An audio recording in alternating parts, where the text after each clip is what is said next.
So you might be asking yourself, why are you in the garage? Well, I guess you'll find out eventually, at least hopefully. What's up, everybody? It's Super Jesus Jackson back at it again with yet another video, this time in my garage and eventually somewhere else in the house. So I'm sure you've noticed, but superhero movies have been a little different from what we're used to. Specifically Superman and Fantastic Four First Steps. Now, if you don't know what I'm talking about, then I'll just say it. They don't have origin stories.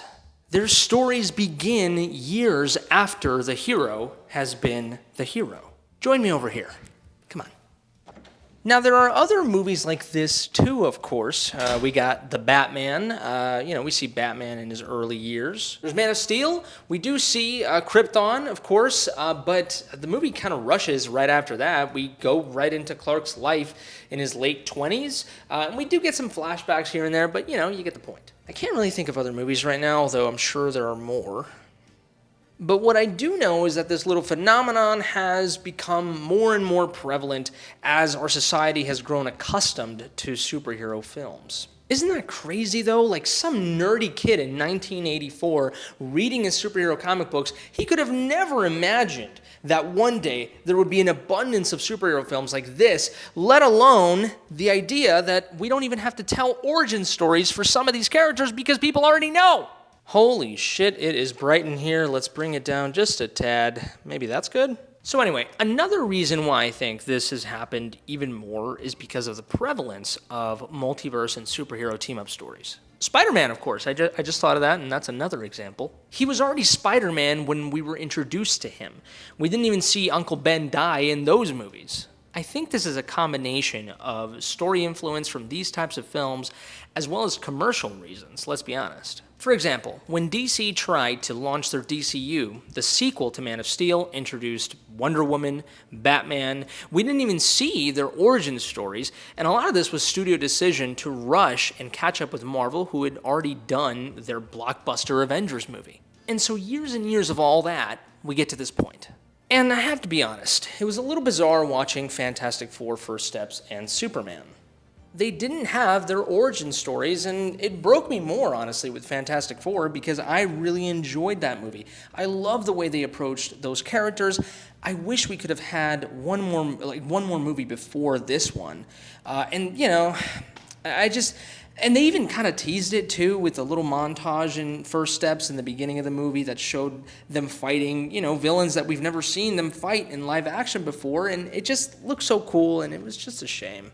Now, Superman, on the other hand, even though I wasn't a huge fan of the movie, I would have preferred the movie had taken place earlier in Superman's career. Because first of all, even on a basic level, this whole movie's plot centers around Superman intervening in a war, but we don't even see the goddamn war. Then, in a larger context, the movie just felt like a sequel. The movie expects you to just take its hand and let it take you wherever it wants to. Superman's the strongest hero? I guess. I mean, we don't really see him be the strongest superhero. He's getting his ass kicked the majority of the movie, and then at the end, like the last 10 minutes, he wins, and we somehow are expected to cheer and be excited. I mean, I guess. But here's the thing, right? The movie expects the audience to just know these things already. He's Superman. He's the greatest superhero, the strongest superhero. We don't need to see him actually be the strongest superhero. Why do the people of Earth love Superman? Oh, that's right. We just have to believe in it because that's what Superman is. So we have to believe that as an audience. But I would have loved to have seen that in the movie because that way it helps me connect better with the film and it makes its emotional moments more impactful. It's the same reason people did not like Batman v Superman and the way that they tackled Superman's death in the DCU.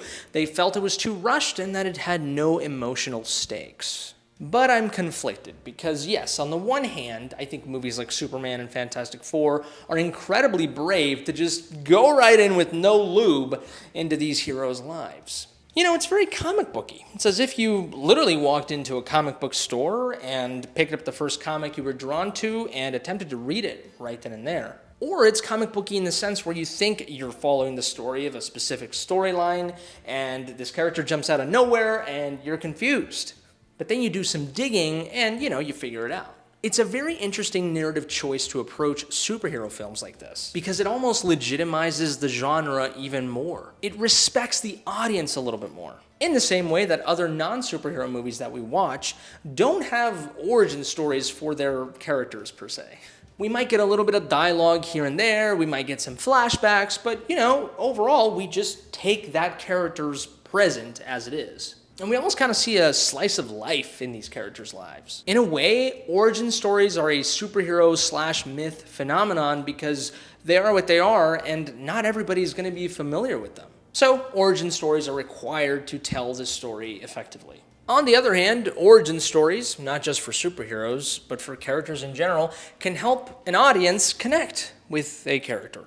I think it's really as simple as cooking. I mean, yeah, I can cook you up some scrambled eggs and show them on the plate, but wouldn't you want to see the origin of the egg? See how I crack it on the kitchen counter and then, end up putting the yolk in the pan and the sizzling and everything and get it all ready and seasonings and everything. And really ultimately just see how this becomes the scrambled egg that you love. That's part of the reason why eating out is not as satisfying as eating at home because, even if the food sucks when you're eating at home, at least you made it. At least there's effort put behind that food. You're not just eating the food at its present state, you're eating the hard work that went behind making it. Some of my biggest complaints in movies are when a character does something and I don't really know why they did it because I'm not connected to that character. I don't know their motivations, I don't know why they would do something, the reasoning behind them. I don't believe them. And that's ultimately the movie's fault. Now, this is very important to say. I'm not saying that there is no room for movies like Superman and Fantastic Four, that they just can't exist in our superhero landscape. No, I very much enjoyed Fantastic Four First Steps. And I think if you are going to do a superhero film that doesn't tackle origin stories, that would be a great example of how to do it. But maybe it's not about that. It's just about the fact that it had a great story, great characters, and great themes. Superman, on the other hand, didn't work for me because its basic elements didn't work for me. And its non-origin approach made it even worse for me. But what I'm really interested in is to see where superhero films go from here. Are origin stories forever done? Are we ever going to get another one? When Marvel does X-Men, will everything already take place in X-Mansion? Will they already be the X-Men? And I think what's even more interesting, even in a broader context, movie studios and creatives are very hasty and anxious to recapture the success of the MCU. So much so that the next movie we're getting is Avengers Doomsday, and that one is a multiverse story overload with the reprise of a lot of the 20th Century Fox X-Men characters. And the villain, Dr. Doom, played by Robert Downey Jr., is being treated as the next Thanos. Sounds kind of desperate to me. It's a really cool idea, don't get me wrong, but, still maybe a little desperate. Not to mention, though, and this is the biggest thing, that Thanos, that villain, was years in the making. That's why he was so effective. It's part of the reason why the MCU was so successful. It's almost like wanting to have sex, but not willing to do any foreplay. Okay. Alrighty, let's keep moving. It's a little bright in here, but that's all right. We're going to move back to the place where I originally make my videos. But that's almost going to be it for me. I hope you all enjoyed this video. It's really important that you let me know what you think in the comment section below. Do you agree with me? Do you disagree with me? It's all right. We can disagree and we can have a very constructive conversation. Holy crap, that is bright. That is okay. That's okay. It looks pretty good, actually. I kind of like that. I like that. Oh, yeah. But, yeah, we can have a constructive conversation. You can let me know everything about it. You think I'm full of crap, whatever. Give this video a like if you like, dislike it if you didn't. Subscribe to the channel if you enjoy this content. That's actually a really nice look there. I like that a lot. Do you want to see more videos like this? I'm really interested to hear your thoughts. Are these fun for you? Are they not? It's kind of different to what I, usually do. So this should be interesting to do this type of formula.